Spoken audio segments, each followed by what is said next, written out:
ನೀವು ಕೇಳೋದು ಬಿಡೋಲ್ಲ, ನಾವೇನು ಮಾಡೋಕ್ಕಾಗಲ್ಲ. ಈಗ ಪರ್ಸ್ನಲ್ ಆಗೆಲ್ಲ ಕೂತಿರ್ಬೇಕಾದ್ರೆ ನಾನು ಕೆಲವ್ರಿಗೆ ಹೇಳೋದೇನೆಂದರೆ, ಅಟ್ಲೀಸ್ಟ್ ಕೆಲವ್ರಿಗೆ ಕೇಳ್ಬಿಡಿ, ನಮ್ಮಂಥವ್ರಿಗೆ ಕೇಳಿ, ಪರವಾಗಿಲ್ಲ, ವಿಲ್ ಹ್ಯಾಂಡಲ್ ಇಟ್. ನೀವು ಕೆಲವು ಹೊಸಬ್ರು ಇರ್ತಾರೆ, ಇತ್ತೀಚೆಗೆ ಬಂದಿರ್ತಾರೆ, ನೀವು ಅವ್ರ ಹತ್ರ ಹೋಗ್ಬಿಟ್ಟು ಯಾವುದೋ ಸೀನಿಯರ್ ಬಗ್ಗೆ ಕೇಳ್ತೀರಾ, ಅವ್ರು ಹೆಂಗೆ ಹೇಳೋಕ್ಕಾಗತ್ತೆ? ಮನ್ಸಲ್ಲಿ ಇದ್ದಿದ್ದನ್ನು ಹೇಳೋಕ್ಕಾಗಲ್ಲ, ಹೇಳೋದು ಯಾವುದು ಮನ್ಸಲ್ಲಿ ಇಲ್ಲ. ಬಟ್ ನಿಮ್ಮ ಖುಷಿಗೆ ಏನೋ ಹೇಳಬೇಕು, ಸಮಾಜದ ಖುಷಿಗೆ ಇನ್ನೊಂದು ಹೇಳಬೇಕು. Why do you put them into that spot? Be little nice, no? ಹಾಂ, ನಿಮ್ಮ ಮಕ್ಕಳಿಗೆ, ನಿಮ್ಮ ಮನೆಯವ್ರಿಗೆ ಆದರೆ ಆ ಥರ ಯಾಕಂದರೆ ತೊಂದರೆ ಕೊಡ್ತಾ ಇದ್ದೀರಾ ಅಂತಾರೆ. ಬೇರೆಯವ್ರ ಮನೆಯವ್ರ ಮಕ್ಕಳಲ್ವ, ಅಥವಾ ಬೇರೆಯವ್ರು ಯಾರು ಕಲಾವಿದರಲ್ವ, ಬೇರೆಯವ್ರ ತಂತ್ರಜ್ಞರು, ಅವ್ರು ದೇ ಆರ್ ಆಲ್ ಇವಾಗ ಬಂದಿರ್ತಾರೆ ಫ್ರೆಶರ್ಸು.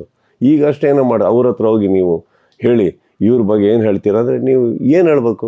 ಓಕೆ, ನಮಗೆ ಕೇಳಿಬಿಡಿ, ನಾವು ಹ್ಯಾಂಡಲ್ ಮಾಡ್ತೀವಿ, ಹೋಗಲಿ, ಕಳ್ಕೊಳ್ಳೋಕ್ಕೇನೂ ಇಲ್ಲ ನಮಗೆ. ಅವರಿಗೆ ಪ್ರಾಬ್ಲಮ್ ಆಗುತ್ತೆ ಎಷ್ಟೋ ಜನಕ್ಕೆ. ಅದನ್ನು ಅರ್ಥ ಮಾಡ್ಕೊಂಬಿಟ್ರೆ ಸಾಕು. ನಮ್ಮನ್ನು ಬಿಟ್ಟಾಕಿ, ಅದು ಅಭ್ಯಾಸ ಆಗಿ ಬಂದಿದ್ದೀವಿ ಇಲ್ಲಿವರೆಗೂ.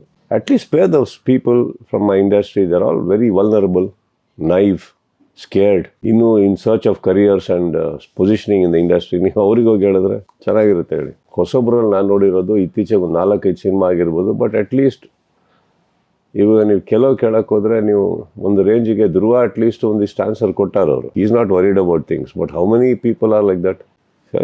ಆಗುತ್ತಲ್ಲ. ಸೊ ಯಾವುದೇ ವಿಚಾರ ಬಂದರೂ ಯಾರಿಗೆ ಕೇಳಬೇಕು ಅವ್ರಿಗೆ ಕೇಳೋದು ನೀವುಗಳು ಅಭ್ಯಾಸ ಮಾಡ್ಕೊಂಡ್ರೆ ಚೆನ್ನಾಗಿರುತ್ತೆ ಅಷ್ಟೆ.